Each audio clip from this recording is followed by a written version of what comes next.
Hello and welcome to another week of what I'm getting from our local mobile food pantry.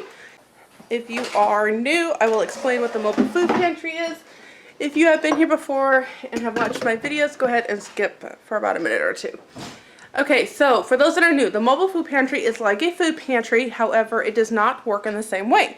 A mobile food pantry is a truck that comes to a certain destination, and then vehicles that have given information out, basically the number of people in their household and whatever, and it's on a sheet that we check in every week, so they have all of our information. We can go and get in line and receive whatever is on that truck. Whatever is on the truck is variable from week to week. A lot of it is just stuff that the stores have donated, they're about to expire or expired, need to get rotated out quickly, and so on and so forth. For a while we were like really praying for produce, and now it's pretty much produce.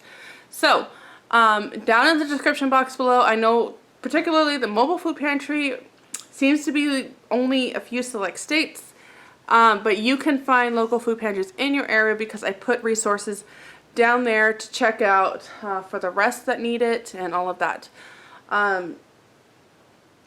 What else was there? So yeah, I will, today's mobile food pantry, not everything is here. Another thing to explain for those new is that it's based on, you get like one serving per vehicle. You get a set amount per vehicle. So if there's one, that means one household in your vehicle. It doesn't matter if you have 2 or if you have 7 like I do, or if you have 12 like somebody else does. It's one household per vehicle. Some people will carpool, so they'll have like a 2, and that means there's 2 adults in the car collecting for that household. There is an elderly couple that used to live next door, and they go collect and they take out what they want and they give me the leftovers. There's another elderly couple that has also decided, that has also reached out and said, hey, we would also like to give you what we don't need. They go to several different of these and then kind of help the elderly in their church and their families and whatnot, and whatever they don't want they bring over. Okay, so that's how sometimes like there's an abundance or there's only one household amount. So today I have the elderly couple that brought me theirs and mine, and we switched some things around in our household, so now my Wednesday mornings are very chaotic. There's too many people here in the morning to really film in a quiet way and in a non-embarrassing way because I have other people in my household. So you're going to have to get it later. But because I have other people over, I like to make sure that, hey, is there anything you need? Can you take home what you need? And like today they did. So there were 3 more bunches of bananas. I need to get the broccoli. There was 1 broccoli taken, 3 bunches of bananas, 1 bag of lemons, and 1 container of tomatoes. So that's already been dispersed to somebody else. For me personally, I try to share with people in my church, which can be up to 5 families. Now 4 because the one family took it today. That is over. So I try to share it with 4 other families in my church and my hometown, people that I know that may need another helping hand. So that being said, somebody called me out on this and they are correct. That being said, if there's something that I can use, like lemons will go through like nobody's business and it will get used up pretty quickly in our home because this is kind of a staple item, like for some people's cuties and apples and whatnot. I will not offer the bananas. There's also only 2 bags here. Someone took 1, but even still, like, it's hard to open a bag and say, okay, you can get a little bit and you can get it. I just keep it. It's easier that way and much more of a sane time saver. Okay, so without further ado, let me share with you what came. Okay, so I showed you the 2 bags of lemons, and 1 was taken, so there was 3 bags total. We have bananas, and I know a bunch was eaten. So let's see, we've got some more here. Looks like these are all organic. So lots of bananas, lots of corn.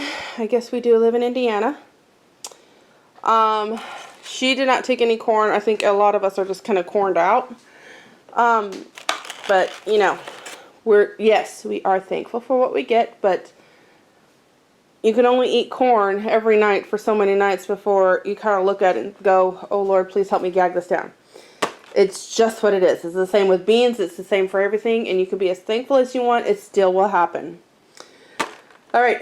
I also have 3 more containers of tomatoes. And let me find the broccoli. I'll bet my wonderful husband helped me and put that away. Let me find the broccoli for that. Okay, I found another thing of lemons. And I have 2, 4, I had 5. Huh, I guess I only had 4. 4 things of broccoli. The gal took 1, so I had 5 things of broccoli, which makes me think the elderly couple also took a head of broccoli. So, that probably means like each vehicle got 2 heads of broccoli, 1 bag of corn. If she took 1 and there's 4 there, I have no idea on the tomatoes, to be honest. I would guess 1 or 2. I have no idea on the bananas, probably like 3 bunches per vehicle. I'm going to assume 1 bag of corn, 2 heads of broccoli, 3 or 4 bunches of bananas, 2 cartons of tomatoes, and see, even the lemons are kind of throwing me. Ooh. Well, maybe 2 things of lemons and they kept 1. I don't know. But regardless, this is what my family has. Again, as with everything, I am always very thankful for it. And I share these with you to kind of give you an idea of how we incorporate this into our food, our lifestyle, and our daily living. I have been behind on trying to show what we eat. I have been behind in like grocery hauls and things like that. I've just been behind in a lot of things right now. Preserving has taken up a lot of my time. Getting back into our homeschool routine has taken up a lot of my time. I'm just asking for a little bit of grace as I try to learn how to balance all of this and prioritize all of this. Like, my family needs to come first and all of that. So, but I do thank you for watching. By far, the majority is very encouraging, very helpful. Thank you so much. One of the things that everybody really enjoys is kind of me sharing how we're going to use it for our family. I already know I'm just not going to have time today to show you a preserving thing. There's just, well, first of all, there's not a whole lot to preserve here, but I am going to be preserving some of this. So I do know there's a couple of mamas in our church that can use some of these bananas to do things like for their babies, for smoothies and whatnot, and I can see them doing that, so I will be making sure they offer them. But a lot of these, as much as I can, are going to be actually sliced up, put on a cookie sheet. Let's see, here's a cookie sheet. I usually slice them up, put them on a cookie sheet, then I freeze them, and then I put them in smoothies. The reason I freeze them separately is I have tried to do them where I just chop them up, throw them in a bag, throw them in the freezer, but it's harder on my blender. So I'm really trying to just make sure I take care of the blender. And you know what? This is a great job for a 5-year-old. A 5-year-old can slice these up pretty good, and it really doesn't matter if we get them all uniform size. So I will be doing that with the bananas. With the lemons, I will keep as much fresh as I can. I do know some of these need to be used sooner rather than later. My husband drinks lemon water every single morning. He warms up some water, puts half a lemon juice in it, and he drinks that right on the go. My boys love to make sweet tea with lemon. That is one of their favorite things to do. And then last time I had a whole bunch of lemons, I sliced them and dehydrated them. And this has turned to be one of our favorite things that I have preserved. So this is all of my dehydrated lemons. It's very concentrated. You only need like 1 of these in your water, in your tea, in anything. And 1 will do the trick. Trust me, it is very concentrated and delicious. These are organic, so that's even more fun. For the broccoli, probably just with these 4, I can tell you right now, I'll just usually, well, these are pretty big. I was going to say, usually we need like 2. It looks like there's 4 in here. Yep. So that would be one meal. I'll probably keep out 2. Because these are expired and older, I will probably need to blanch these and put these in the freezer for another time. Not a problem. Corn. I do not see anybody requesting corn, so I will probably be stuck with all this corn. My daughter has had so much fun canning and preserving. I'm going to actually teach her this time how to blanch and freeze so we can have corn in the freezer. But she canned a whole bunch of corn. Then we cooked more up and we dehydrated a whole bunch of corn. I was like, wait, do I have a mold one? Nope, that's just a piece of green from the. So we dehydrated a bunch of corn, and we had just have corn coming out the ears. I'm going to let that sink in for a minute. Okay, and then lastly, all these tomatoes. We are also in a really big season of tomatoes. I have some fresh tomatoes, and fresh tomatoes are just amazing. So I will probably pop all of this into a pot, cook it down a little bit. I would like to make some enchilada sauce. I do not think I will be able to can it, but I do know, I used to be able to take a tomato sauce, and then I think it's allrecipes.com shows you how to make a simple enchilada sauce from that. So what I would like to do is, I don't think I'll be able to can it, but I can make a couple batches of enchilada sauce, put it in the freezer, and then just take one out when I want to make enchiladas. So if there's enough of that, great. If I need a little bit more, my neighbor just informed me that she's got more tomatoes coming out that she will be giving us. Okay, so that's kind of what I have planned for this. I will see you next week, and thank you again for watching it and for your love and support. It is very appreciated. Until next time, bye.